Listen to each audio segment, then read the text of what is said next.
அனைவருக்கும் இனிய வணக்கத்தோட இன்றைய வகுப்புக்குள்ளே நம்ம போக போகிறோம்.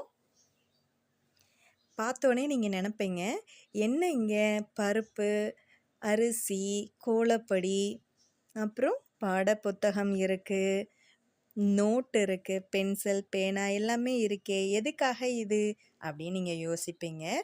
வேறு ஒன்றும் இல்லை, நம்ம 3 வயதிலிருந்து 5 வயதுக்குரிய குழந்தைகளை எழுதுறதுக்கும், அதாவது தமிழ் மொழியை பிழையின்றி எழுதுவதற்கும் பேசுவதற்கும் ஆரம்பிக்கப்பட்ட சேனல் தான் நம்மளுடைய சேனல். சரிங்களா?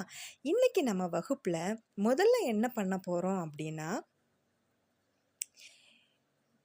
3 வயதுக்குரிய குழந்தைகள்லாம் வீட்டிலையே இருப்பாங்க. ஒரு சில குழந்தைங்கள்லாம் ஸ்கூலுக்கு ப்ளே ஸ்கூலுக்கும் போக ஆரம்பிச்சிருப்பாங்க. வெளிநாட்டில் வாழக்கூடிய குழந்தைகள் நிறைய பேர் இருக்கிறாங்க. நம்ம நாட்டிலேயே ஏழை எளிய குழந்தைகள்லாம் இருக்கிறாங்க. அவங்க எல்லாரும் பயன்பெறக்கூடிய வகையில் தான் இந்த சேனல் இருக்க போகுது. அதாவது உயிரெழுத்து. உயிரெழுத்துன்னா என்ன? நாம் உயிர் போன்ற எழுத்து உயிரெழுத்து. அந்த உயிரெழுத்துக்களை பிழையின்றி எழுதுவதற்கும் பேசுவதற்கும் நம்ம என்ன பண்ண போகிறோன்னா சொல்லித்தர போகிறோம். சரிங்களா? எதுக்காக இதெல்லாம் வச்சுருக்கேன் தமிழம்மா அப்படின்னா, நம்ம இப்போது குழந்தைங்கள முதல்ல நம்ம பள்ளிக்கு சேர்க்க போகிறோம். அப்போ என்ன பண்ணுவாங்க? நெல்மணிகள் எடுத்து ஐயர் ஓத நெல்மணியில் அம்மா மடியிலையோ அப்பா மடியிலையோ உட்காந்து ஆன்ற எழுத்தை எழுத வைப்பாங்க இல்லையா? அதே மாதிரி தான் நம்ம என்ன பண்ண போகிறோன்னா, இங்கே அரிசி வச்சுருக்கேன், பருப்பு வச்சுருக்கேன், கோலப்பொடி வச்சுருக்கேன், இந்த மாதிரி நீங்கள் வேறு என்னென்ன பொருட்கள் உங்கள் வீட்டில் இருக்கோ அதை நீங்கள் எடுத்துக்கலாம். எடுத்து இந்த மாதிரி பண்ணும்போது ஏதோ வித்தியாசமாக அம்மா சொல்லித்தர போகிறாங்க அப்படின்னு சொல்லி குழந்தைங்கள்லாம் ரொம்ப ஆர்வமாக பார்ப்பாங்க. அதுக்காக தான் இதெல்லாம் எடுத்து வச்சுருக்கேன். இதில் நம்ம எழுத்து வடிவத்தை முறையாக எப்படி எழுதுறது அப்படின்றத நான் கற்றுக் கொடுக்குறேன். அதுக்கு முன்னாடி முதல்ல நம்ம இறைவணக்கத்தை நம்ம பண்ணிடலாம். சரிங்களா? எல்லாரும் ரெடியாக இருங்க. தமிழம்மா பாட பாட நீங்களும் தமிழம்மா கூடயே சேர்ந்து இந்த பாடலை பாடணும். சரிங்களா? தமிழம்மாக்கு ஒத்துழைப்பு கொடுப்பீங்களா? சரி, ஆரம்பிக்கலாமா? இறைவன் பாடல் நம்ம முதல்ல பாட போகிறோம். சரிங்களா? எங்கும் இருக்கும் என் இறைவா, பாடுங்க பார்க்கலாம். எங்கும் இருக்கும் என் இறைவா, எல்லாம் காக்கும் இனியவனே, தாயும் தந்தையும் நீதானே, தரணியை ஆளும் மேலவனே, கருணை உள்ளம் கொண்டவனே, கல்வி செல்வத்தை தந்திடுவாய். நல்லா இருந்துச்சா இந்த பாடல்? இன்னொரு தடவை பாடலாமா? இன்னொரு தடவை பாடலாம். எங்கும் இருக்கும் என் இறைவா, எல்லாம் காக்கும் இனியவனே, தாயும் தந்தையும் நீதானே, தரணியை ஆளும் மேலவனே, கருணை உள்ளம் கொண்டவனே, கல்வி செல்வத்தை தந்திடுவாய். பாருங்க, உங்களை மாதிரியே ஒரு அழகான பாப்பா என்ன பண்ணுறாங்க? சாமி கிட்ட வேண்டிக்கிட்டு இருக்காங்க. எனக்கு கல்வி செல்வத்தை நீங்கள் அள்ளி கொடுக்கணும் அப்படின்னு சொல்லி இறைவன்கிட்ட வேண்டிக்கிட்டு இருக்காங்க. நம்மளும் இறைவணக்கத்தோட இன்றைய வகுப்பை தொடங்க போகிறோம். சரிங்களா? பாருங்க, எதுக்காக தமிழம்மா இங்கே பருப்பு வச்சுருக்கேன், அரிசி வச்சுருக்கேன் அப்படின்றத நம்ம முன்னாடியே சொல்லிட்டோமா? இப்போ தமிழம்மா என்ன பண்ண போகிறேன் அப்படின்னா, இந்த அரிசியில் எழுத போகிறோம். என்ன எழுத போகிறோம்? எடுத்தோடனே எழுதிடலாமா? கிடையாது. என்ன பண்ணணும்? எழுதுறதுக்கு முன்னாடி வளைவு எழுதணும். வளைவு நீங்கள் போட கற்றுக்கிட்டீங்கன்னா தான் அந்த எழுத்து வடிவம் அழகாக இருக்கும். செய்யலாமா? கையை ஒரு விரல் வச்சுக்கோங்க, ஒரு விரல் நீட்டிக்கோங்க, இப்படி வச்சுக்கோங்க. கையை நல்லா உள்ளே வச்சுக்கிட்டு சொல்லிக்கிட்டே நம்ம எழுதணும். வளைவு.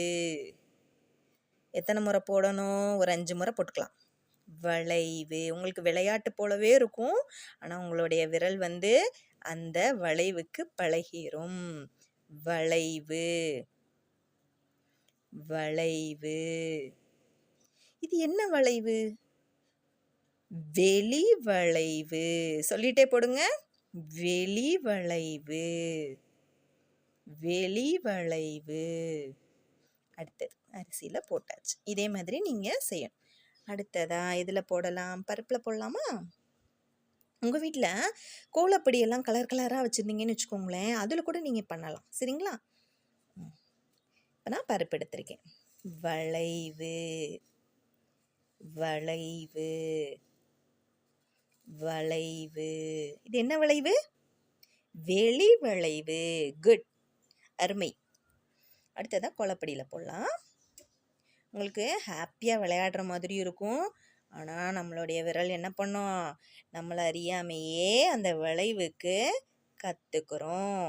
தமிழம்மா கோணலாக போட்டேன் பாரு. வளைவு, வளைவு, வளைவு. இது என்ன வளைவுமா? வெளி வளைவு. சரிங்களா? விளையாண்டது போதும். நீங்கள் வீட்டில் இருக்கும்போது இது செஞ்சுருங்க. சரிங்களா? அதுக்கப்புறமா உங்களுடைய விரல்கள் காற்றுலையே போடணும். காற்றுல எப்படி போடுறது? தமிழம்மா போடவா? வளைவு, வளைவு. என்ன வளைவு? வெளி வளைவு. என்ன வளைவு? வெளி வளைவு. போட்டு முடிச்சாச்சு.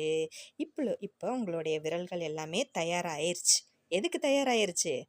எழுதுறதுக்கு தயாராகிருச்சு. இதெல்லாம் தனியாக வச்சுக்கலாம், தள்ளி வச்சுக்கலாம். இப்போ தமிழம்மா உங்களுக்கு நோட்டு கொண்டு வந்திருக்கேன். இதில் என்ன பண்ண போகிறோம்? இன்னைக்கு தேதியை நம்ம எழுத போகிறோம். முதல்ல என்ன பண்ணணும்? சாமி கும்பிட்டு இன்னைக்கு வகுப்பு ஆரம்பிக்க போகிறோம்.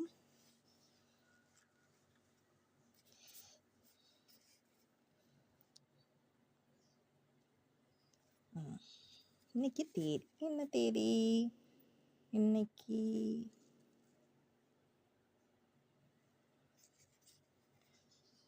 11ஆம் தேதி 7வது மாதம் 24ஆம் வருடம். போட்டுக்கிறணும். பக்கம் எண் என்ன? 1. இன்னைக்கு என்ன கிழமை? வியாழக்கிழமை. தமிழம்மா எழுதுறேன், வியாழன் எழுதுறேன், பாருங்க.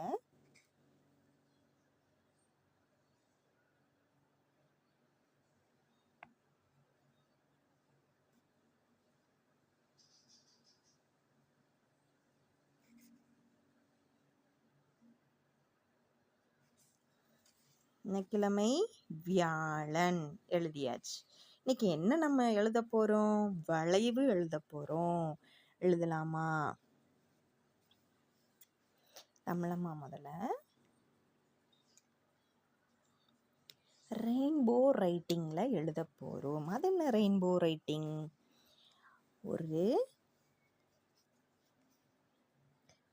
இந்த வளைவு போட போறேன்.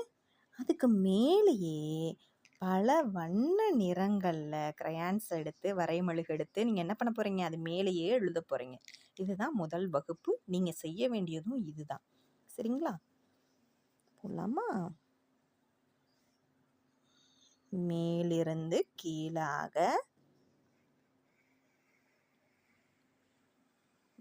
வளைவு. மேலிருந்து கீழாக வளைவு. கேமரா பிடிச்சிருக்கனால கொஞ்சம் ஒரு மாதிரி ஆயிடுச்சு. நம்ம என்ன பண்ணலாம்? அது மேலேயே என்ன பண்ண போகிறோம்? எழுத போகிறோம். இருங்க வரேன்.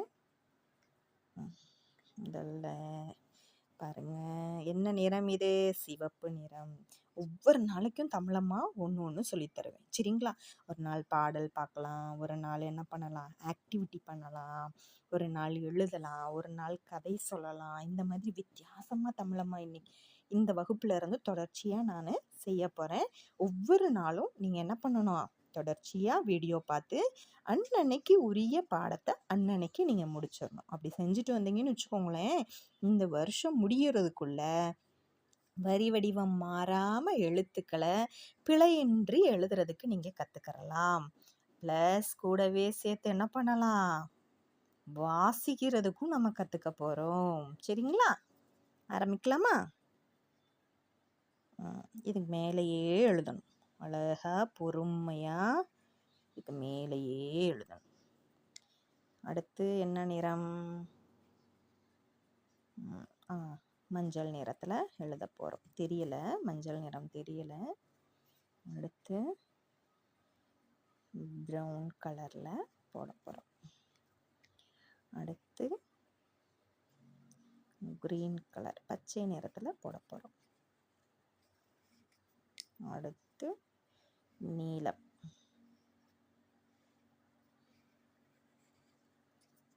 அடுத்து இளஞ்சிவப்பு, ஆரஞ்சு. இளஞ்சிவப்பு எடுத்துட்டு வரல. சரி, இந்த மாதிரி நீங்கள் முதல் நாள் வகுப்பில் இதே மாதிரி ஒரு நோட்டு வாங்கிக்கோங்க. இந்த கோடுகள் எல்லாமே ப்ராடாக இருக்கும், நல்லா பெருசு பெருசாக இருக்கணும். அந்த மாதிரி நோட்டாக நீங்கள் வாங்கிக்கோங்க. இதை முடிச்சுட்டு அடுத்த பக்கத்தை திருப்ப போகிறோம். புது பக்கத்தில் என்ன பண்ண போகிறோம்?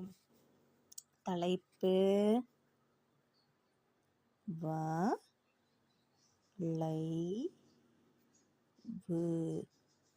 வளைவு. இன்னைக்கு நம்ம என்ன எழுத போகிறோம்?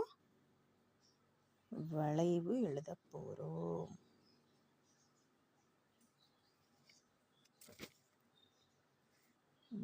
வளைவு எழுதியாச்சு. கொஞ்சம் கேமரா கொஞ்சம் இதாக இருக்குது, அதனால. இப்போ 2 கோட்டை தொட்டு அழகாக எப்படி எழுதுறேன் பாருங்கள். மேலிருந்து கீழாக என்னது? வளைவு. தமிழம்மா எப்படி எழுதுறேன் பாரு. வளைவு. அழகா நீங்கள் என்ன பண்ணணும் அப்படின்னா, தமிழம்மா எப்படி கோடு போட்டிருக்கேன் பாருங்கள். இதே மாதிரி அம்மாட்ட